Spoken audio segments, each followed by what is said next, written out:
नमस्कार विद्यार्थी मित्रांनो, आज आपण परत भेटलेलो आहे आणि पाठीमागे तुम्हाला दिसतंय थंबनेल्समध्ये की आपण आजच्या लेक्चरमध्ये जे आहे जाती व्यवस्था, जाती व्यवस्थेच्या संदर्भात हा जो घटक आहे, आपण बघा भारतीय सामाजिक संरचना अभ्यासत आहोत आणि मग संरचनेच्या संदर्भामध्ये 2-3 गोष्टी आमच्या लक्षात येणं गरजेचं आहे. म्हणजे ग्रामीण समाज व्यवस्थेच्या संरचनेमध्ये कोणकोणत्या घटकांच्या आधारे बदल झाला, ग्रामीण संरचना अभ्यास आणि मग त्याचे कोणकोणते घटक आहेत. मग त्या घटकाच्या अनुषंगाने आपण अगोदरच्या लेक्चरमध्ये भूसुधारणा असेल, जमीन सुधारणा असेल, परत खेड्यांची संकल्पना, खेडे म्हणजे नेमकं काय, खेड्यांची काय वैशिष्ट्ये, खेड्यांचा इतिहास आपण तो अभ्यासला. त्यानंतर भूसुधारणेच्या माध्यमातून ग्रामीण अर्थव्यवस्थेमध्ये कशा पद्धतीने बदल झाला ते अभ्यासलं. आज आपण दुसरा जो महत्वाचा घटक आहे भारतीय समाज व्यवस्थेच्या संरचनेमधला, तो म्हणजे जाती व्यवस्था. जाती व्यवस्थेच्या दृष्टिकोनातून आपल्याला 2-3 गोष्टींचा अभ्यास करायचा आहे. त्यामध्ये महत्वाचं जाती व्यवस्थेच्या अभ्यासाचे परिप्रेक्ष्य, ज्या पद्धतीने आपण भारतीय समाज व्यवस्थेच्या अभ्यासाचे परिप्रेक्ष्य अभ्यासले की भारतीय समाज व्यवस्थेकडे भारतीय समाजशास्त्रज्ञांनी कशा पद्धतीनं पाहिलं आणि कोणकोणत्या घटकाच्या माध्यमातून अभ्यास केला. मग त्यामध्ये आपण सुरुवातीला जो प्राची विद्या दृष्टिकोन असेल, जी.एस. घुरिये यांनी भारतीय समाज व्यवस्थेचा अभ्यास केला. त्या पद्धतीनं जाती व्यवस्थेकडे सुद्धा काही भारतीय विचारवंतांनी, काही पाश्चिमात्य विचारवंतांनी बघितलं आणि मग इथलची जाती व्यवस्था कशी आहे, ह्या जाती व्यवस्थेला कशाचा संदर्भ आहे, हे आपल्याला अभ्यासायचं आहे.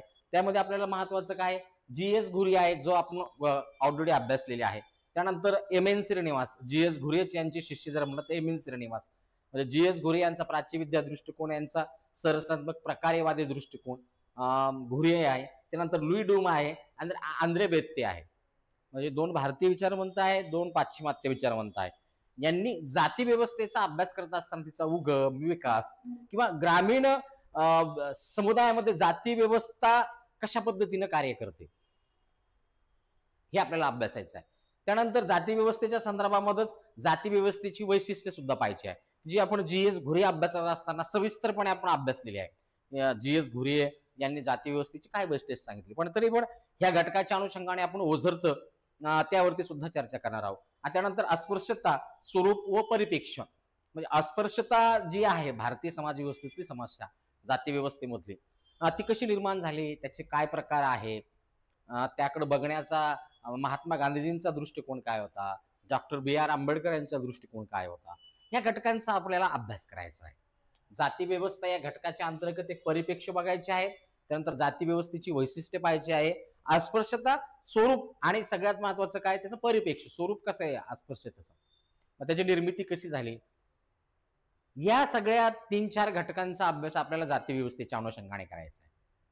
आपण सगळेच कोणत्या ना कोणत्या जाती व्यवस्थेचे सदस्य आहोतच, त्याबद्दल काही दुमतच नाही.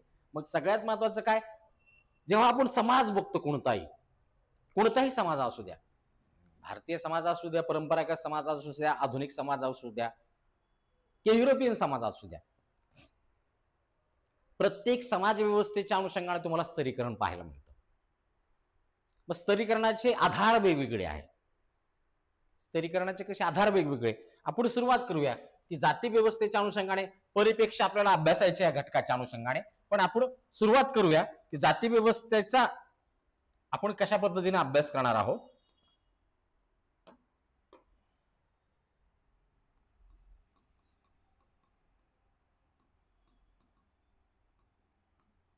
ही जी जाती व्यवस्था आहे, ह्या जाती व्यवस्थेच्या अनुषंगाने आपल्याला महत्वाचं काय असेल, ही जाती व्यवस्था आहे. आता जाती व्यवस्था म्हटलं, समाज म्हटलं, तिथं स्तरीकरण आले, म्हणजे समाजाची विभागणी काय आहे, स्तरीकरणाच्या माध्यमातून झालेली असते. मग स्तरीकरणाचे वेगवेगळे आधार आहे. मग स्तरीकरण म्हणजे नेमकं काय, मग बंद स्तरीकरण आणि दुसरं जे आहे खुले स्तरीकरण.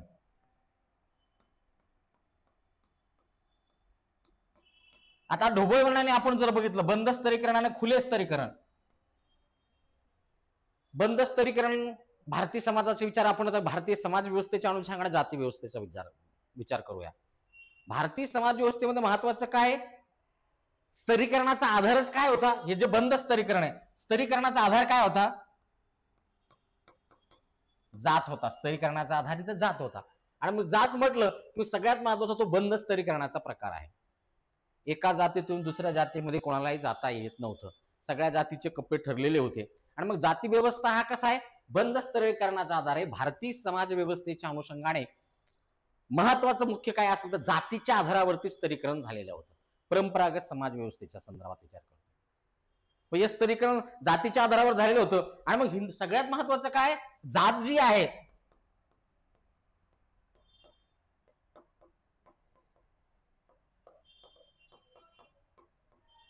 काय, जात जी आहे हिंदू समाजाचे एक महत्वाचे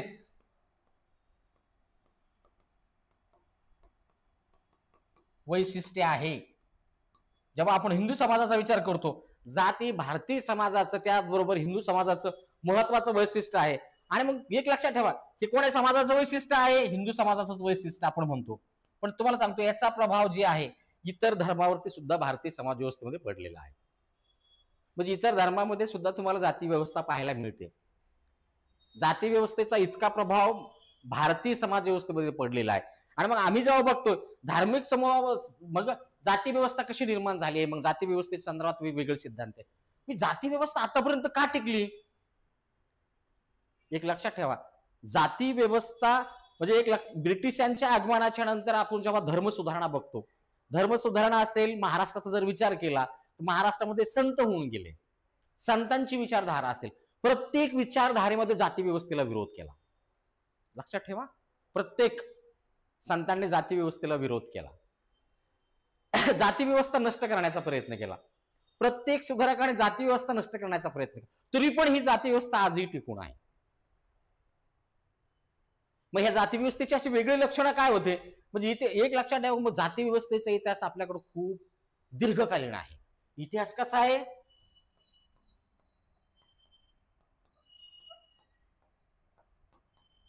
दीर्घकालीन आहे. मग ही जाती व्यवस्था का टिकली, मग आपण थोडं आपल्या समाजाच्या आपण थोडा विचार करूया, जाती व्यवस्थेचा दीर्घकालीन इतिहास काय आहे याचा जर तुम्ही विचार केला तर मग सगळ्यात महत्वाचा दीर्घकालीन इतिहास आहे. याच्या पाठीमागे कारण काय आहे, एक लक्षात ठेवा, त्याचं कारणाचं असं एक भारतीय समाजाचा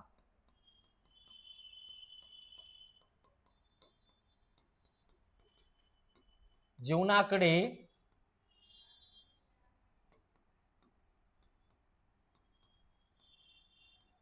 दृष्टिकोन, भारतीय समाज व्यवस्थेमधल्या कोणत्याही व्यक्तीचा जीवनाकडे पाहण्याचा कसा दृष्टिकोन आहे.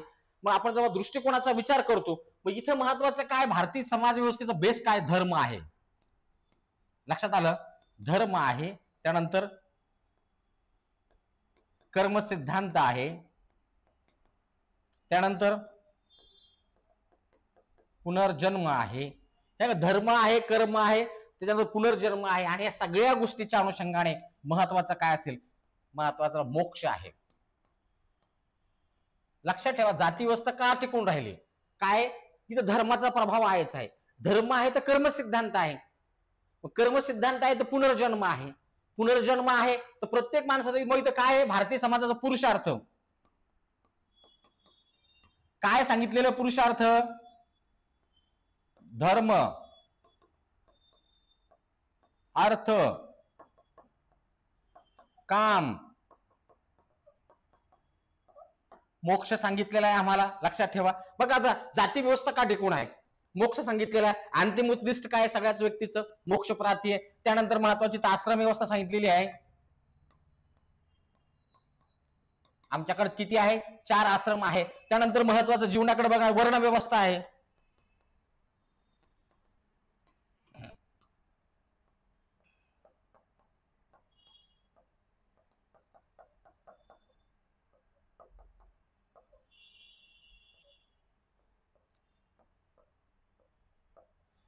आता जाती व्यवस्था का टिकून आहे ते बघा. आता जीवनाकडे बघण्याचा आमचा भारतीय समाज व्यवस्थेचा दृष्टिकोन कसा आहे, प्रत्येक माणसाला मोक्ष हवा आहे. आम्ही जीवनाकडे कसं बघितलेलं आहे, प्रत्येक माणसाला मोक्ष हवा आहे. मोक्ष कशावर आधारित आहे? मोक्ष हा तुमच्या कर्म सिद्धांतावर आधारित आहे.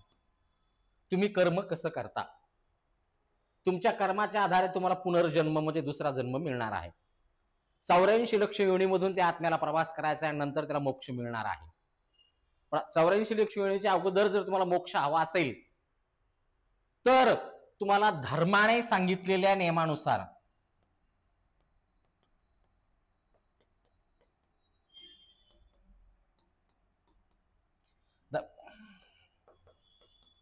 वर्तन म्हणण्यापेक्षा कर्म,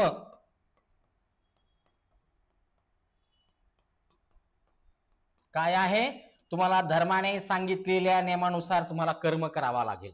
मग पुनर्जन्म कशावर आधारित आहे? तुमच्या कर्मावर आधारित आहे. मग अगोदरच्या जन्मात तुम्ही काहीतरी पाप केलं असेल, त्यामुळे तुम्हाला ह्या जन्मामध्ये ह्या जातीमध्ये तुमचा जन्म झालेला आहे. त्या ठिकाणी धर्माने सांगितल्यानुसार तुमचं कर्तव्य आहे. इथं काय आहे? कर्तव्य. कर्तव्य काय आहे? ज्या जातीत तुम्ही जन्माला आहेत, धर्माने सांगितलेल्या नियमानुसार त्या जातीचे कर्तव्य तुम्हाला पार पाडावे लागतील. बंधस्तरीकरण काय कशामुळे आहे? ही जाती व्यवस्था का टिकून आहे? कारण ह्या जाती व्यवस्थेला महत्वाचा धर्माचा आधार होता. मग आमचा भारतीय हिंदू धर्म काय सांगतोय? मग आमचा हिंदू धर्म कर्म सिद्धांत सांगतोय, पुनर्जन्म सांगतोय, आणि प्रत्येक माणसाच्या जीवनाचा अंतिम उद्दिष्ट काय? मोक्ष प्राप्ती आहे. काय आहे अंतिम उद्दिष्ट? मोक्ष प्राप्ती. मोक्ष प्राप्ती कोणाला आहे? इथं मग कसं आहे? आत्मा, आत्मा अमर आहे, त्याचा पुनर्जन्म होतो, आणि मग तुम्हाला कर्माच्या आधारावरती तुमचा पुनर्जन्म ठरलेला आहे. आणि मग ज्या व्यवस्थेमध्ये तुम्ही राहताय त्या व्यवस्थेच्या अनुषंगाने महत्वाचं काय? जिथं तुमचा जन्म झालेला आहे त्या जातीच्या नियमानुसार तुम्ही तुमचं वर्तन करायला पाहिजे. जर त्या नियमानुसार तुम्ही वर्तन केलं तर सगळ्यात महत्वाचं काय? तुमचा पुनर्जन्म ज्याला म्हणतात, पुनर्जन्म तुमचा चांगला होणार आहे. अशा पद्धतीनं प्रत्येक व्यक्तीच्या जीवनाकडे बघण्याचा जो दृष्टिकोन आहे असा आहे. म्हणून ही जाती व्यवस्था आतापर्यंत टिकली. त्याला धर्माचा आधार आहे. धर्माचा आधार आहे. मग या जाती व्यवस्थेचं बघा तुम्ही, मग जर सगळ्या सुधारकांनी असेल, सगळ्यांनीच या जाती व्यवस्थेला विरोध केला, हे बंधस्तरीकरण आहे, मग हे बंधस्तरीकरण असेल, त्या जाती व्यवस्थेचे भारतीय समाजावरती चांगले विपरीत परिणाम झाले.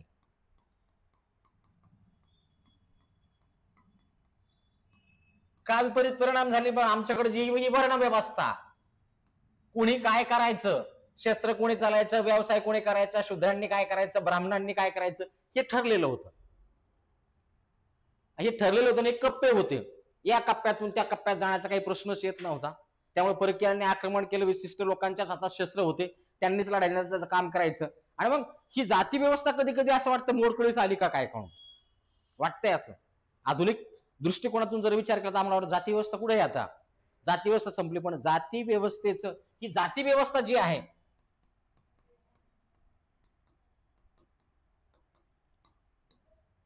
जातीच्या नावावरती होणारं शोषण आजही थांबलेलं नाही.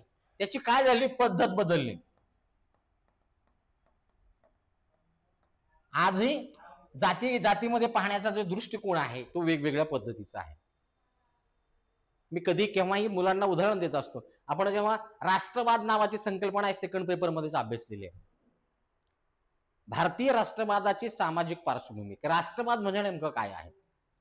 देशातल्या प्रत्येक नागरिकाला आपल्या देशाविषयी महत्वाचं काय?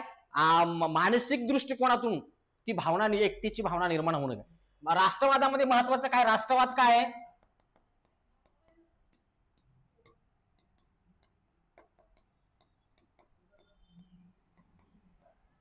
राष्ट्रवादामध्ये एकात्मतेची भावना असणं गरजेचं आहे. आम्ही जर इथं जातीमध्ये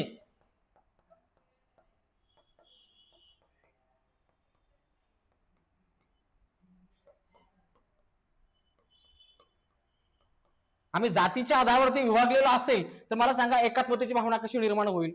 इथं महत्वाचं काय? जाती व्यवस्था नाही. इथं जाती व्यवस्थेमध्ये श्रेष्ठ कनिष्ठत्वाची भावना आहे. लक्षात ठेवा, श्रेष्ठ कनिष्ठत्वाची भावना आहे. कोणती प्रत्येक जात कोणत्या तरी जातीपेक्षा स्वतःला श्रेष्ठ मानते.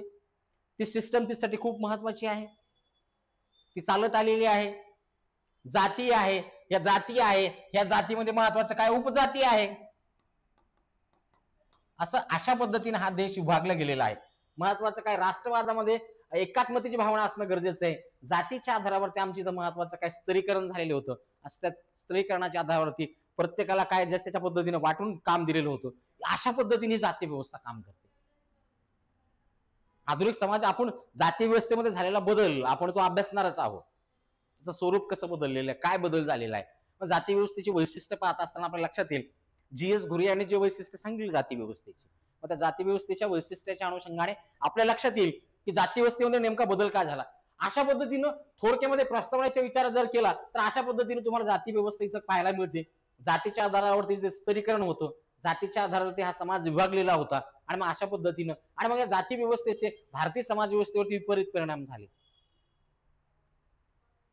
आजही जातीच्या आधारावरती कशा पद्धतीनं राजकारण चाललेलं आहे याबद्दल तुम्ही चांगल्या पद्धतीनं तुम्ही मीडियावरती बघताय.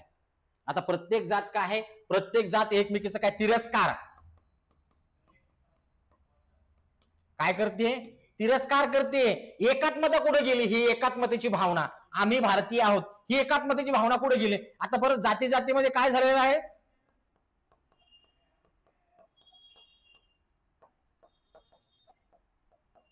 संघर्षाचं वातावरण निर्माण झालेलं आहे. परत जाती जातीमध्ये संघर्षाचं वातावरण निर्माण झालेलं आहे. पहिलेच ह्या देशाने द्विराष्ट्रीय सिद्धांत धर्माच्या आधारावरती ह्या देशाची विभागणी फाळणी झाली. जातीच्या आधारावरती सुद्धा प्रत्येक जात दुसऱ्या जातीचा आता तिरस्कार करायला लागलेली आहे. राजकीय दृष्टिकोनातून जाती व्यवस्था कशी टिकून आहे ते आपण बघणारच आहोत. जातीच्या आधारावरती इथं राजकारण कसं चालत आहे, जात हा मुख्य का घटक आहे. मग या जाती व्यवस्था इतकी या समाज व्यवस्थेची महत्वाचं म्हणजे वैशिष्ट्य आहे. आणि वैशिष्ट्य म्हटल्यानंतर मग आम्हाला सगळ्यात महत्वाचं, आम्ही समाजशास्त्राचे व्यक्ती आहोत, समाजशास्त्र अभ्यासतो आहोत, तर महत्वाचं अभ्यासाचे महत्व.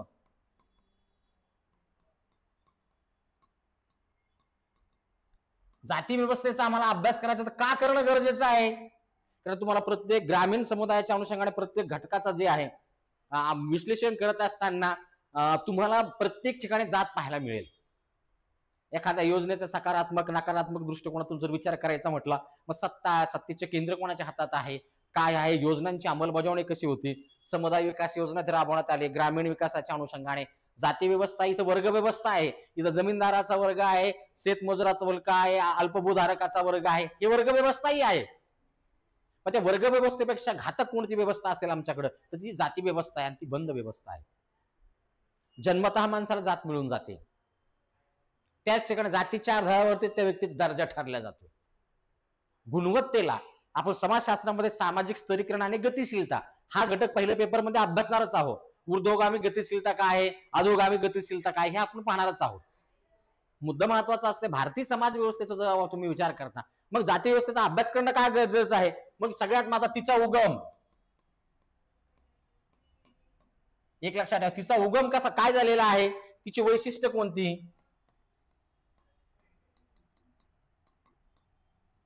हे पाहणं गरजेचं आहे अभ्यासाच्या अनुषंगाने. त्यानंतर महत्वाचं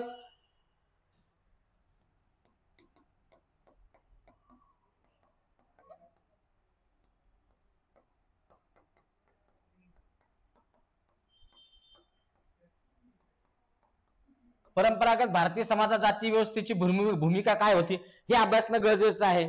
त्याच्यामध्ये आता काळानुसार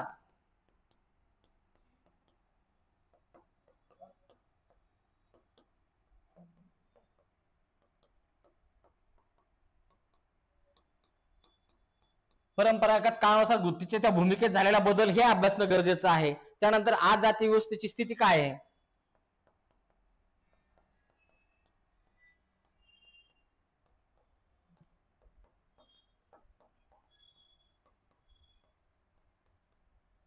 हे अभ्यासणं गरजेचं आहे. आणि त्याचबरोबर तिचे भविष्य काय असणार आहे.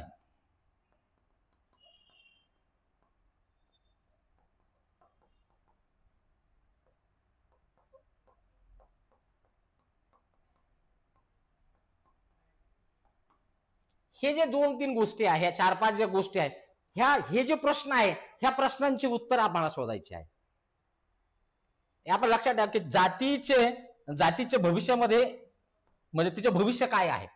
खरंच जाती व्यवस्था या देशातून संपणार आहे का? आधुनिकता म्हणतोय आपण. आधुनिकतेच्या अनुषंगाने काय, आधुनिकरणाचा अर्थ काय, पाश्चिमात्यकरणाचा अर्थ काय? नुसते विचार बदलले म्हणजे त्या प्रश्न होत नाही. प्रत्यक्ष कृती करणं गरजेचं आहे. आम्ही लोकशाही स्वीकारलेली आहे. या लोकशाहीच्या सामाजिक न्याय आम्हाला करायचा आहे. स्वातंत्र्य, समता, बंधुता हा शब्द जो आहे, हा बंधुता नावाचा शब्दच खऱ्या अर्थानं भारतीय संविधानामध्ये जो टाकलेला, आमच्यात खरंच बंधुभाव आहे का? आम्ही एकमेकाला खरंच भाऊ मानतो का? की आजही जातीच्या आधारावरती एकमेकाचा तिरस्कार करतो? हे सगळे प्रश्न आहेत. ह्या प्रश्न जेव्हा आपण त्याला शोध घेतो, की जाती व्यवस्था ही मानसिकतेमध्ये बसलेली आहे. मानसिकता आहे ती. जाती व्यवस्था काय? ही मानसिकता आहे. ती मनातून जात नाही. जी जात नाही ती जात म्हणतात. मग ह्या दृष्टिकोनातून जेव्हा तुम्ही जाती व्यवस्थेचा विचार करता, मग जाती व्यवस्थेच्या संदर्भामध्ये ही जी प्रश्न आहे तिचा उगम कस कुठे झालेला आहे तो आपण थोडक्यात पाहणार आहोत. परंपरागत समाजामध्ये जातीची काय भूमिका होती? परंपरागत समाजामध्ये जातीची काय भूमिका होती तुम्हाला मी अगोदरच प्रस्तावनेमध्ये सांगितलेलं आहे. धर्मव्यवस्था आहे, कर्मसिद्धांत आहे, पुनर्जन्म आहे, मोक्ष आहे, इथं पुरुषार्थ आहे, धर्म अर्थ काम आणि मोक्ष. इथं वर्णव्यवस्था आहे. काय वर्णव्यवस्था आहे? ब्राह्मण, क्षत्रिय, वैश्य आहे. इथं आश्रम व्यवस्था आहे. कोणत्या कोणत्या आश्रममध्ये व्यक्तीने कोणते कोणते कर्तव्य करायचे आहेत. आणि मग शेवटी प्रत्येक व्यक्तीच्या जीवनाकडे बघण्याचा दृष्टिकोन जो आहे, प्रत्येक व्यक्तीला मोक्ष हवा आहे. परंपरागत जातीची भूमिका. आणि मग ज्या जातीमध्ये तुम्ही जन्मलेला आहात त्या जातीमध्येच तुम्हाला त्या नियमानुसार, धर्माने सांगितलेल्या नियमानुसार तुम्हाला वर्तन करावं लागेल. ही परंपरागत जातीची भूमिका आहे. काळानुसार जातीच्या भूमिकेत बदल झालाय का? मग आपण जेव्हा वसाहतवादाचा भारतीय समाजावरती परिणाम हा घटक अभ्यासलेला आहे, ह्याच पेपरमध्ये आपण अभ्यासलेला आहे. त्यावरती मी सविस्तरपणे लेक्चर घेत. जाती व्यवस्थेमध्ये कुठे बदल झाला, कुठे भूमिकेत बदल झाला जाती व्यवस्थेमध्ये. मग ह्या देशामध्ये ब्रिटिशांनी काय केलं? इथं ब्रिटिशांनी महत्वाचं काय? ब्रिटिशांनी इथं काय? इथं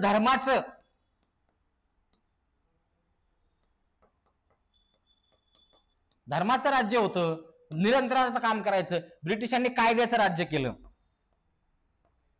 इथं कायदा केला आणि सर्वांना समान केलं. जाती व्यवस्थेतून तडा जायला सुरुवात झाली. ब्रिटिशांनी तर शिक्षण सुरू केलं, विकास सुरू केला. आणि मग महत्वाचं काय? शिक्षण असेल, विकास असेल, कायद्याच्या माध्यमातून सगळ्याला एक पातळीवरती आणलं. जाती व्यवस्थेमध्ये हळूहळू बदल व्हायला लागला. ज्या ठिकाणी जातीच्या आधारावरती दर्जा ठरला जायचा त्या ठिकाणी आता तुमच्या कौशल्याच्या, शिक्षणाच्या आधारावरती दर्जा ठरू लागला. आणि मग खालच्या जातीतल्या लोकांना सुद्धा आपला दर्जा, खुलं स्तरीकरण ज्याला म्हणतात, खुल्या स्तरीकरणाच्या अनुषंगाने माणसाचा दर्जा बदलायला लागला. काळानुसार त्यात बदल झाला थोडा. आज जाती व्यवस्थेची काय स्थिती आहे? आज जाती व्यवस्था छुप्या पद्धतीने काम करते, राजकारणाचा एक आधार म्हणून काम करते. जातीच्या आधारावरती संघर्ष निर्माण होत आहे. आरक्षण नावाची गोष्ट कशासाठी सुरू केली होती? सामाजिक न्यायाच्या अनुषंगाने. आज तोच मुद्दा जातीच्या आधारावरती संघर्षाचा विषय बनलेला आहे. आम्हाला समकालीन मुद्द्याच्या अनुषंगाने जर काही प्रश्न विचारला तर आम्हाला सांगता आलं पाहिजे जाती व्यवस्थेचं बदलतं स्वरूप काय आहे. जेव्हा तुम्ही वैशिष्ट्य अभ्यासता तेव्हा तुम्हाला कळेल स्वरूप काय आहे. आता जाती व्यवस्था काय? वेगळ्या पद्धतीनं जाती व्यवस्था पाळल्या जाते. उघड स्वरूपात पाळल्या जात नाही, वेगळ्या स्वरूपात पाळल्या जाते. मी तुम्हाला आमच्याकडे राष्ट्रीय एकात्मता का नाही जास्त? कारण देश आमचा लय खूप लांब आहे. आम्ही अगोदर पहिल्या जातीचा विचार करतो, जातीचा झाल्यानंतर मग आमचा दुसरा विचार गावाचा असतो, गावाचा झाला की मग आमचा तिसरा विचार तालुक्याचा असतो, तालुक्याचा झाला की मग आमचा पाचवा विचार जिल्ह्याचा असतो, जिल्ह्याचा झाला की नंतर आपल्या प्रांताचा असतो, प्रांताचा झाला नंतर आमचा देश येतो. मी भारतीय आहे, मी भारतीय आहे, मी भारतीय आहे अशी ओळख आम्ही कधीच सांगत नाही. मी भारतीय आहे आम्ही केव्हा सांगतो? बाहेर देशात गेल्यानंतर. पण भारतात राहत असताना मी भारतीय नाहीये. मी कोणतरी एका जातीचा सदस्य आहे, गावाचा सदस्य आहे, राजकीय पक्षाचा सदस्य आहे. मी असं विभागलं गेलेलो आहे. आणि मग ह्या देशामध्ये राहत असताना मी जर वेगवेगळ्या गोष्टीमध्ये विभागले गेलो असतो, मग त्यामुळे इथं महत्वाचं काय? भारतीय समाज व्यवस्थेच्या आधी इथं प्रांतवाद आहे. प्रांतवाद आहे, जातीवाद आहे, धर्मवाद आहे, नंतर दहशतवाद आहे, भाषावाद आहे. हे लक्षात ठेवा. हे काय आहे? हे सगळ्या गोष्टी काय आहे? राष्ट्रीय एकात्मतेला तडा देतात.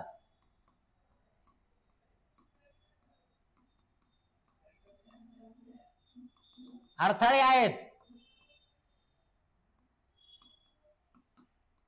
अलग लक्षात तुमच्या. इथं काय?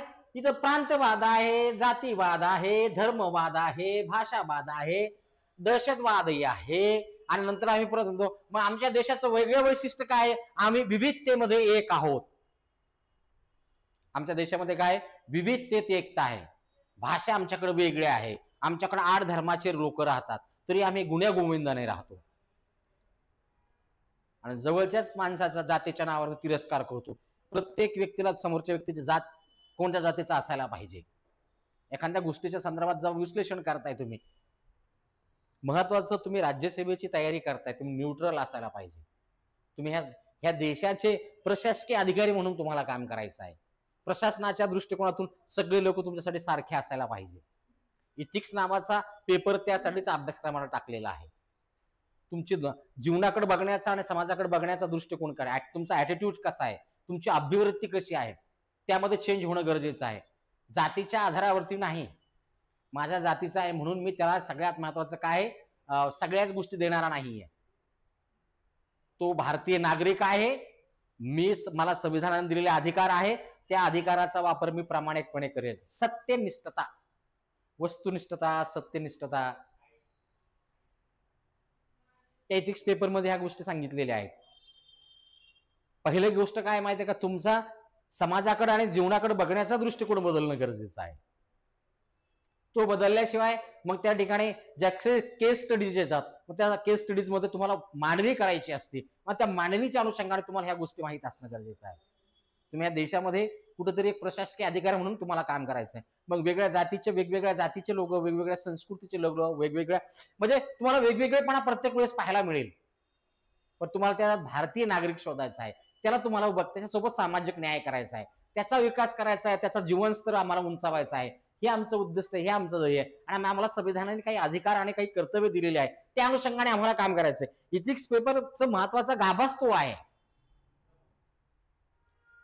बरेचसे विद्यार्थी आता नवीन आहे, मग कसं होणार आहे? काही नाहीये. त्याचे काही ठरलेले ठोक ताळे आहे, ते जर तुमच्या लक्षात आले तर तुम्हाला लक्षात येईल. त्याच्यामध्ये काय, त्या पेपरमध्ये तुम्हाला 3 पेपर अभ्यासायचे आहेत. कोणते आहे? सामाजिक मानसशास्त्र अभ्यासायचं आहे, त्यानंतर तुम्हाला लोक प्रशासन अभ्यासायचं आहे, हे 2 पेपर झाले. समाजशास्त्रही अभ्यासायचं आहे. सामाजिक मानसशास्त्र आहे, समाजशास्त्र आहे, लोक प्रशासन आहे.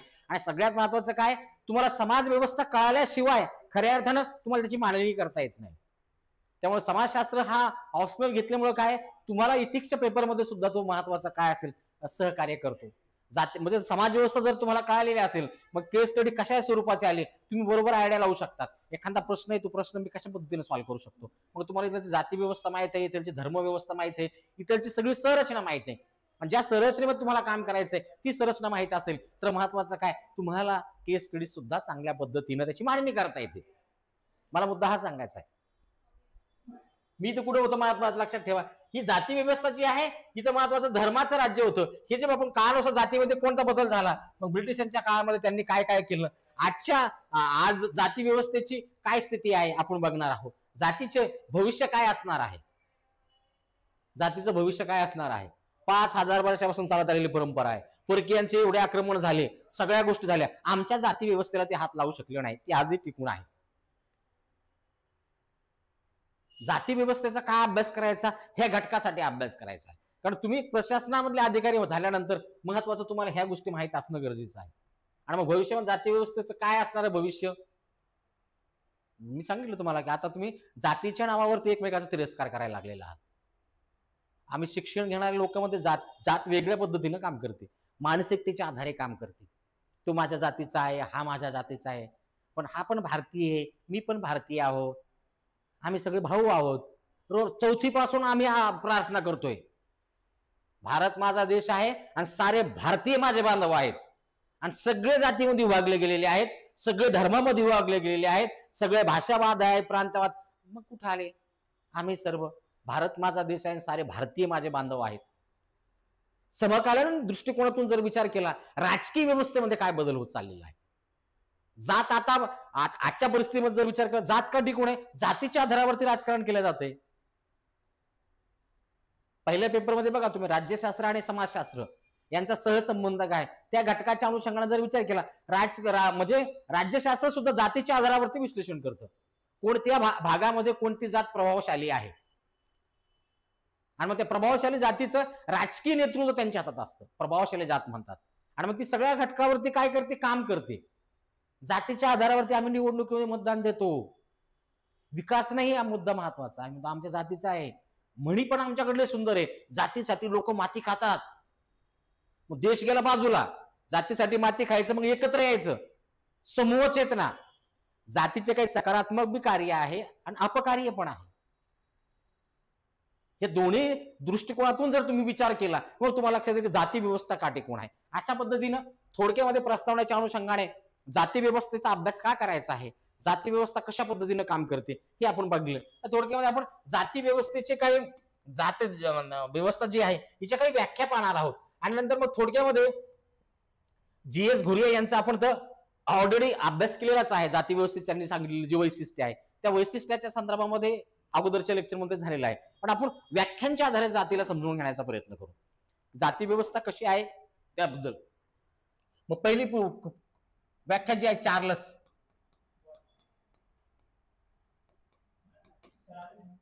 जास्त नाही आपण एक दोनच व्याख्यांचा विचार करूया, तुम्हाला कळालं. चार्ल्स कुलर, जेव्हा एखादा वर्ग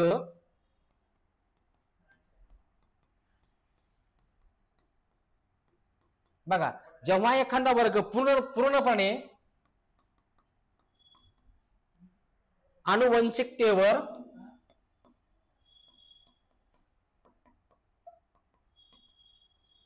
आनुवंशिकतेवर आधारलेला असतो,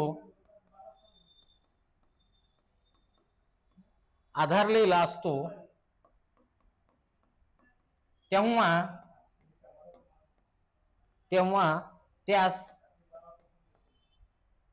आपण जात म्हणू शकतो. इथं त्यांनी महत्वाचं का आनुवंशिकतेला महत्व दिलेलं आहे. एक दोन व्याख्या बघूया, नंतर आपण त्याच्या वैशिष्ट्याचा आधार घेऊ. त्यानंतर एक लक्षात ठेवा, मुजुमदार व मदन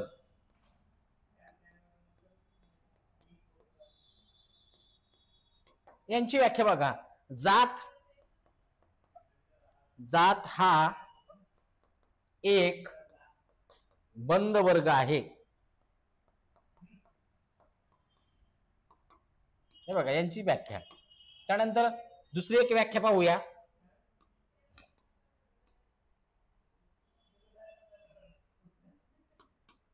व्याख्यांच्या आधारे मग आम्हाला लक्षात येईल. अजून एक व्याख्या बघूया, त्यामध्ये महत्वाचं काय, डॉक्टर बाबासाहेब आंबेडकर यांची.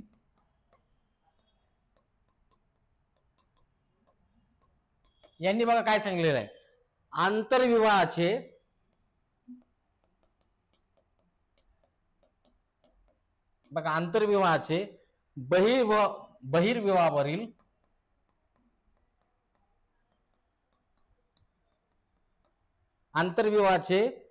बहिर्विवाहावरील वर्चस्व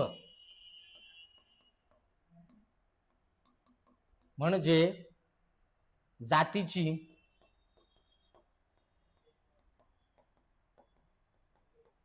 निर्मिती होय.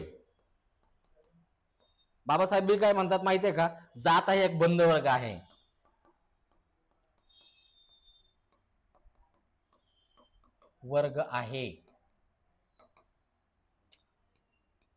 चार नंबरला जर विचार केला ती खूप मोठी व्याख्या आहे, पण तुम्हाला सांगतो मी ती व्याख्या काय.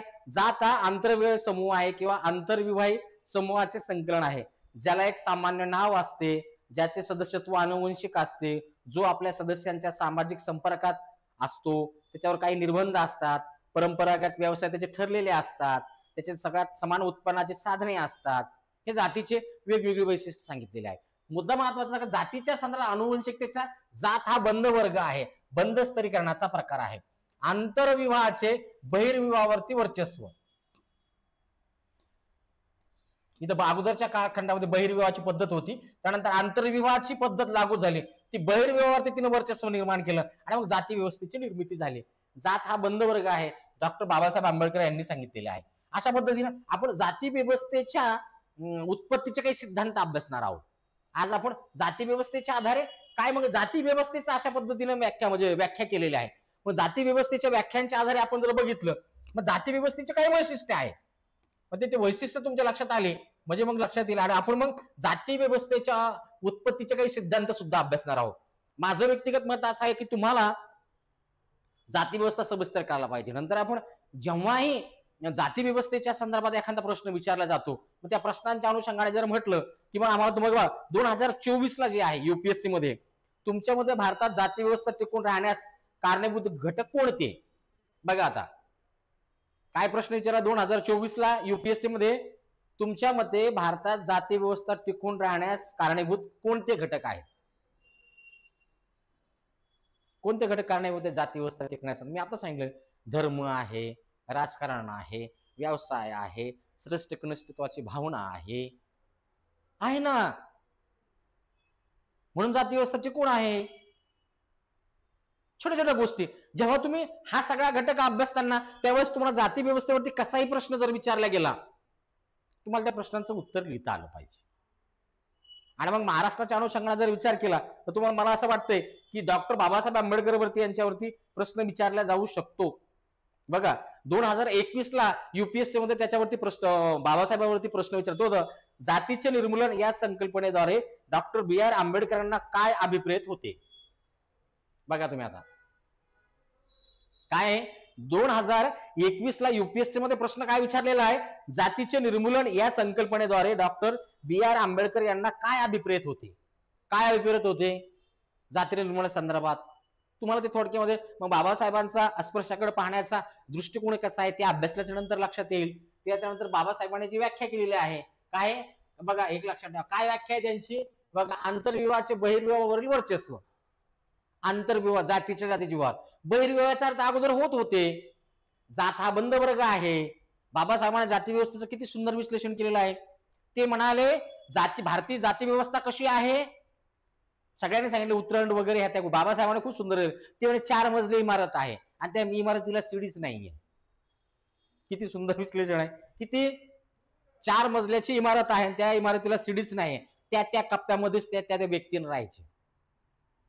खालच्या कप्प्यातला व्यक्ती वरच्या कप्प्यात जाऊ शकत नाही, वरच्या कप्प्यातला व्यक्ती, कारण ती जी जाती व्यवस्थेची इमारत आहे त्याला सीडीच नाहीये.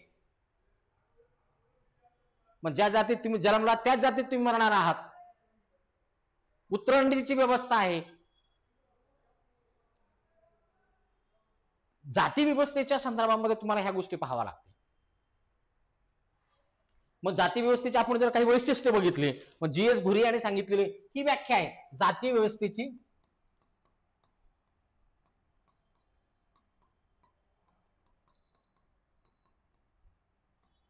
जी.एस. घुरे अभ्यासात असताना मी तुम्हाला त्यावरती सविस्तर लेक्चर घेतलेलं आहे. जाती व्यवस्थेचे घुरे यांनी काय सांगितलेले, जी.एस. घुरे यांनी सांगितलेले काय वैशिष्ट्य, पण तरी थोडक्यामध्ये जी.एस. घुरे यांचे काही वैशिष्ट्य, समाजाचे खंडात्मक विभाजन,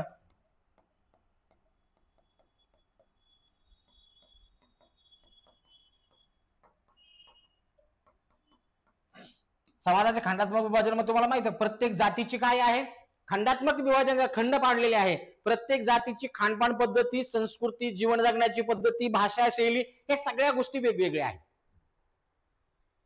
समाजाचे खंडात्मक विभागणी केली, स्तरीकरण तिथं झालेलं आहे. प्रत्येक जात इथं श्रेष्ठ कनिष्ठत्वाची भावना आहे. त्या अगोदरच्या लेक्चरमध्ये सविस्तर मी विश्लेषण केलंय. प्रत्येक जातीमध्ये काय श्रेष्ठ कनिष्ठत्वाची भावना आहे. सगळ्यात मुद्दा महत्वाचा, प्रत्येक जात कोणातरी जातीपेक्षा स्वतःला श्रेष्ठ समजतेच.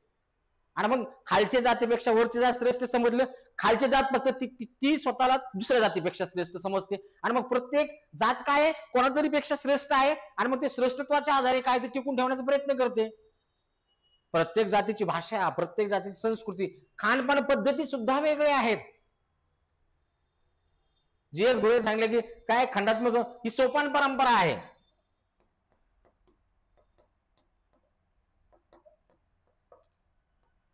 सगळ्यात महत्वाचं काय, सीडी सारखं ट्रायंगल तिथं झालेलं आहे. म्हणजे अधिग्रहण रचना आहे. रोटी व्यवहार व सामाजिक संबंधावर निर्बंध.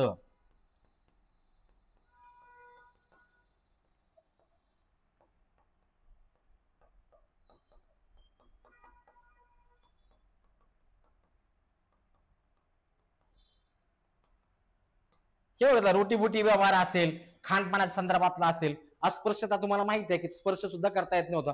कोणाच्या घरी काय खायला पाहिजे, ओला सिधा खाल्ल्या जात नव्हता. सार्वजनिक ठिकाणी अस्पृश्य लोकांना फिरण्यास बंदी होती. व्यवसायाच्या अनुषंगाने सुद्धा माझा इथं महत्वाचं काय, जाती व्यवस्थेचं विवाह निर्बंध. सगळ्यात माझा जाती व्यवस्थेच्या वैशिष्ट्याच्या अनुषंगाने हे वैशिष्ट्य महत्वाचं आहे, विवाह निर्बंध. जातीतल्या जातीमध्ये जातीतल्या जातीत पण आहे, जाती आहे, उपजाती आहे, गोत्र आहे. या दृष्टिकोनातून हे कशासाठी आलं, इथं महत्वाचं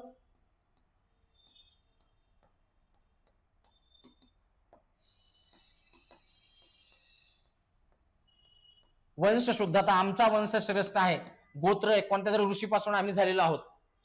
विवाह निर्बंध. भारतीय समाज व्यवस्थेत जाती व्यवस्था जर का टिकून असेल, विवाह निर्बंध आहे. या विवाहाच्या आधारावरती आमच्याकडे काय, नातेदारी पद्धती. नंतर आपण ते अभ्यासणारच आहोत. नातेदारी पद्धती, विवाहाच्या आधारावरती कुटुंब व्यवस्था.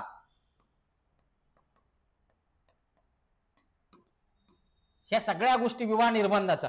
मग आमच्याकडे विवाह काय, भारतीय समाज व्यवस्थेच्या अनुषंगाने विवाह हा आमच्याकडे संस्कार मानला जातो, पवित्र संस्कार. वंश शुद्धता. जातीतल्या जातीत आजही दुसऱ्या जातीतल्या मुलांसोबत कोणी लग्न केलं तर आजही मग तुम्हाला माहिती आपल्याकडे महाराष्ट्रामध्ये सैराट सारखा चित्रपट का चालला, लोकांनी त्याला डोक्यावर घेतलं. आजही ते ऑनर किलिंगच्या घटना घडतात. याच्या पाठीमागे कोण काम करते, मानसिकतेमध्ये या सगळ्या गोष्टीच्या पाठीमागे जात काम करते.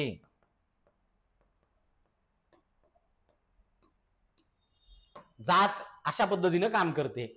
म्हणजे विवाह निर्बंध जे आहे जाती व्यवस्थेचं वैशिष्ट्य आहे. व्यवसाय निवडीचे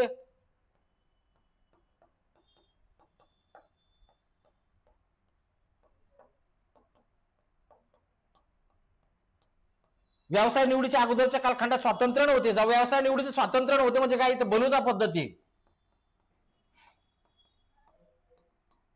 बलुता पद्धती काम करायची. 12 बलुतेदार 18 आलुतेदार भारतीय समाज व्यवस्थेच्या अनुषंगाने बलुता पद्धती होती. तुम्ही ज्या जातीचा जन्मला आलेला आहात त्या जातीचा जो व्यवसाय तेच तुम्हाला करावा लागेल. का करावा लागेल, मग इथं परत महत्वाचा काय, कर्म सिद्धांत, पुनर्जन्म, मोक्ष, ह्या सगळ्या गोष्टी आल्या. आणि मग इथं परत काय, वर्ण व्यवस्था, ह्या सगळ्या गोष्टी. आणि या सगळ्यांच्या आधारावर काय, इथं धर्म काम करतो. ह्या धर्माच्या आधारावरती ह्या सगळ्या गोष्टी चालत होत्या. व्यवसाय निवडीचे निर्बंध होते. जाती व्यवस्था आर्थिक दृष्टिकोनातून काम करायचे. आपण जेव्हा जातीच्या उत्पत्तीचे सिद्धांत पाहून त्यावर तुम्हाला कळेल. भारतीय विचारवंतांनी असेल, पाश्चिमात्य विचारवंतांनी असेल, जाती व्यवस्था कशी निर्माण झाली. कोणी म्हणते वंशाच्या आधाराने निर्माण झाली, कोणी म्हणते व्यवसायाच्या आधाराने निर्माण झाली, कोणी म्हणतं आर्यांनी निर्माण केली, कोणी म्हणतात ब्राह्मणांनी वर्चस्व निर्माण करण्याच्या अनुषंगाने केली. प्राचीन ग्रंथाचा काय संबंध आहे, हे सगळ्या गोष्टींचा आपण नंतरच्या लेक्चरमध्ये विचार करणार आहोत. त्यानंतर व्यवसाय निवडीचे सामाजिक व धार्मिक हक्क होते.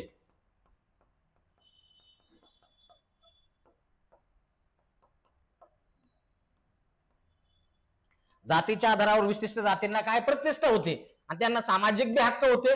आणि सगळ्यात महत्वाचं काय, धार्मिक पण हक्क तुम्हाला जातीच्या आधारावरती होते. जातीचं अजून एक महत्वाचं वैशिष्ट्य काय, जात ही काय, जातीचा आधार हा जन्म आहे.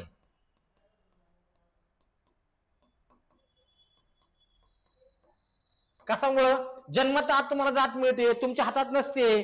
ज्या जातीमध्ये तुम्ही जन्मला तुम्हाला जन्मताच मिळते. त्याच्यानंतर विशेष अधिकार आणि अपात्रता.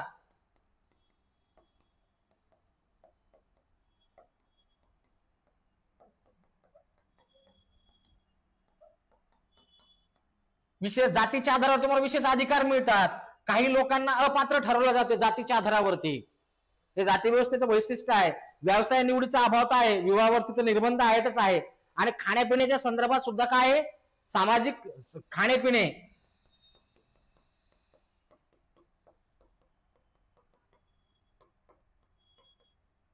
या संदर्भात सुद्धा होते. आजही शिकलेले लोक कुटुंब व्यवस्था बघा, कुटुंब काय करते, कुटुंबाचं एक वैशिष्ट्य आहे. कुटुंब काय आहे, कुटुंब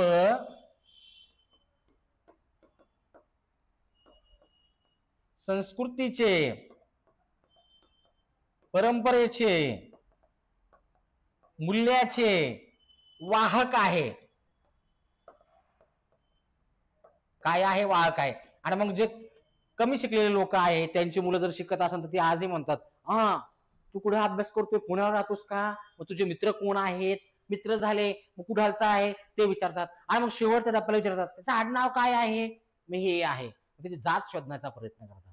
कोणी कोणासोबत कसं राहायला पाहिजे. मला माझं व्यक्तिगत मला सांगतो, मला शाळेमध्ये 10वी पर्यंत कधी जात कळली नाही. 10वी पर्यंत नाही. मित्रच आम्ही वर्गमित्र म्हणूनच राहिलो. जेव्हा उच्च शिक्षण घेण्याच्या अनुषंगाने विद्यापीठात आलो आणि विद्यापीठात आल्याच्या नंतर मला जात कळाली. जातीच्या नावावरती प्रत्येक संघटना काम करतात आणि मग व्यक्ती जातीमध्ये विभागला गेला. उच्च शिक्षणासाठी आलेला व्यक्ती जिथं एकात्मता पाहिजे, जिथं विचार स्वातंत्र्य पाहिजे, जिथं व्यापकता पाहिजे, तिथं मला जातीच्या आधारावरती काही संघटना पाहायला मिळाल्या, जातीच्या आधारावरती ग्रुप पाहायला मिळाले. आणि मला लक्षात आलं हे समूह समूह राहतात. मग काय जात म्हणजे काय, एक वर्ग आहे. प्रत्येक जातीचे जे असे कप्प्या कप्पाने प्राण्यासारखे कप्प्या कप्पाने चालणारे, ते त्यांच्याबद्दल वेगळ्या पद्धतीने बोलणार, ते त्यांच्याबद्दल वेगळ्या पद्धतीने बोलणार. जाती व्यवस्था असे काम करते. त्यानंतर महत्वाचं काय, एक लक्षात ठेवा की असं आरोप नाही पण UPSC मध्ये सुद्धा तो आरोप लावण्यात आला. काय की जातीचा कॉलम मुलाखतीच्या वेळेस बाजूला करा, फक्त त्याचा नंबरच ठेवा. कारण त्याचं नाव विचारल्याच्या नंतर त्याची आडनाव कळतं, आडनाव कळलं की जात कळते. आणि मग जातीच्या आधारावरती काही विद्यार्थ्यांना मुलाखतीमध्ये मार्क कमी देण्यात आले. म्हणजे लेखी परीक्षेमध्ये काही विद्यार्थ्यांना मार्क खूप आहे, म्हणजे तो टॉपर येणार आहे, पण मुलाखतीला कमी मार्क दिले की तो 50व्या रँकला चाललेला आहे. जात असं काम करते. आणि आम्ही परत म्हणतो का आम्हाला महासत्ता बनायचं आहे, आम्हाला जगावरती राज्य करायचं आहे. जगावरती राज्य असं होणार आहे का? ज्या ज्या लोकांनी जगावरती राज्य केलं त्यांचा इतिहास बघा. युरोपियन देशांनी जगावरती राज्य केलं तर काय केलं? आज आम्ही त्यांच्या संस्कृतीला खूप नाव ठेवतो, ते असे तसे. त्यांच्यामधून आपल्यामध्ये काय फरक लागला? पाश्चिमात्यकरण आम्ही स्वीकारलं, आधुनिकरण आम्ही स्वीकारलं, शिक्षण व्यवस्था त्यांचीच आतापर्यंत चाललेली आहे. आम्ही नाव कसं ठेवणार? युरोपमधले मध्ययुगीन कालखंडामध्ये जी आधुनिकता आली आणि आधुनिकतेच्या अनुषंगाने मानव केंद्रित विचार झाले आणि माणसाच्या सगळ्या दृष्टिकोनातून तिचा चेहरा मुळा बदलला आणि मग जगावरती त्यांनी राज्य केलं. आमचं प्राचीन तत्वज्ञान त्या लेवलचं आहे.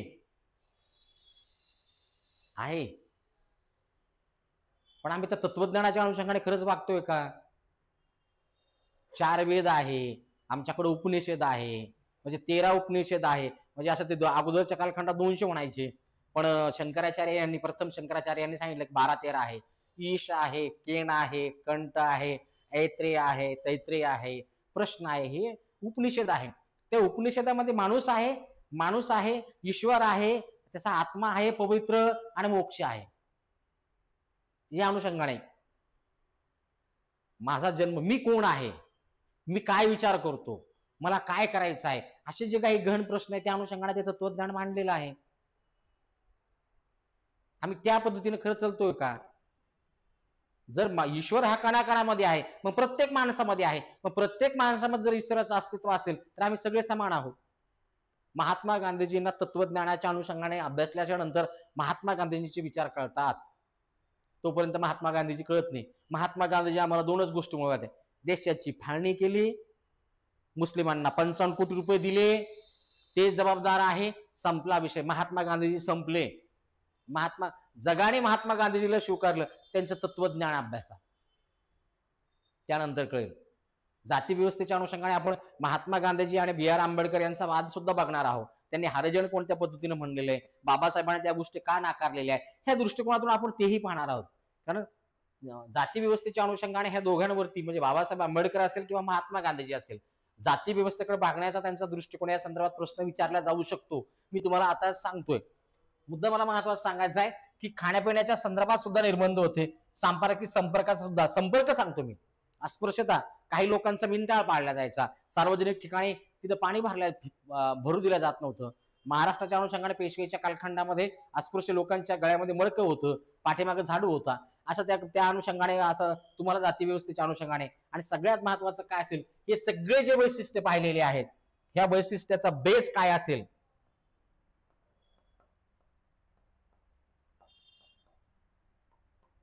जाती व्यवस्थेची जेवढी वैशिष्ट्य आहे ह्या वैशिष्ट्याला धर्माचा आधार होता. कायाचा आधार होता? धर्माचा आधार होता.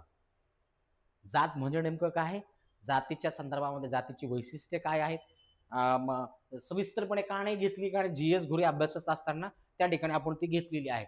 त्या गोष्टीवरती जास्त वेळ न देता थोडक्यामध्ये तुम्हाला त्याचं विश्लेषण करण्याचा प्रयत्न केलेला आहे. अशा पद्धतीनं आजच्या लेक्चरमध्ये आपण जाती व्यवस्थेच्या अनुषंगाने जातीचे काय वैशिष्ट्य आहे ते थोडक्यामध्ये बघितलेले आहे. जातीच्या 1-2 व्याख्या पाहिलेल्या आहे. प्रस्तावनेच्या अनुषंगाने जाती व्यवस्थेचा का अभ्यास करावा हे 2-3 प्रश्न तुम्हाला सांगितलेले आहे. त्यानंतर जीवनाकडे बघण्याचा जाती व्यवस्था का टिकून आहे, जाती व्यवस्थेचे विपरीत परिणाम होत असताना सुद्धा या संदर्भात सविस्तर चर्चा केलेली आहे. आणि अशा पद्धतीनं जाती व्यवस्था या लेक्चरच्या अनुषंगाने आपण सुरुवात केलेली आहे. उद्याच्या लेक्चरमध्ये आपण जाती व्यवस्थेची उत्पत्ती, त्याची उत्पत्तीचे काही सिद्धांत आहे ते सिद्धांत पाहणार आहोत. आणि मग ते सिद्धांत अभ्यासल्याच्या नंतर मग GS घुरे यांचं काय म्हणणं जाती व्यवस्थे संदर्भामध्ये असेल. GS घुरे म्हणजे जे आपल्याला अभ्यासक्रमाला आहे, म्हणजे GS घुरे असेल म्हणजे एक लक्षात जी आपल्याला काय 4 जण आहे.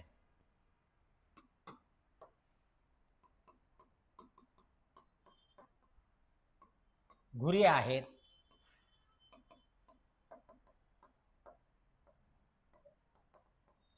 श्रीनिवास आहे,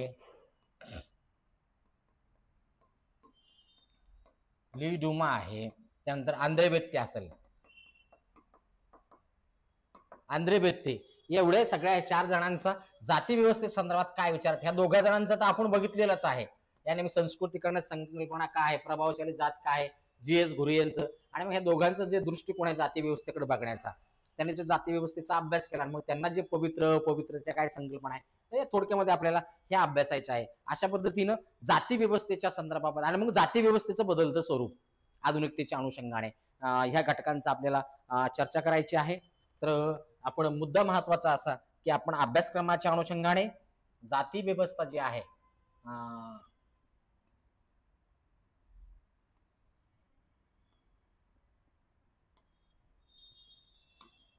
जाती व्यवस्थेचे परिप्रेक्ष्य काय आहेत या अनुषंगाने आपण सुरुवात केलेली आहे. जाती व्यवस्थेची आज आपण प्रस्तावना त्या दृष्टिकोनातून बघितली झालेली आहे. आणि मग आपण परिप्रेक्ष्य पाहणार आहोत जाती. नंतर जो दुसरा मुद्दा आहे जाती व्यवस्थेचे वैशिष्ट्य आपण ते बघितलेलेच आहे. मग आपल्याला हे परिप्रेक्ष्य बघायचे आहेत आणि त्यानंतर महत्वाचं काय अस्पृश्यता ही संकल्पनेचं स्वरूप काय ते पाहायचं आहे. तर या ठिकाणी आपण थांबूया. थँक्यू, धन्यवाद. नंतर परत भेटूया.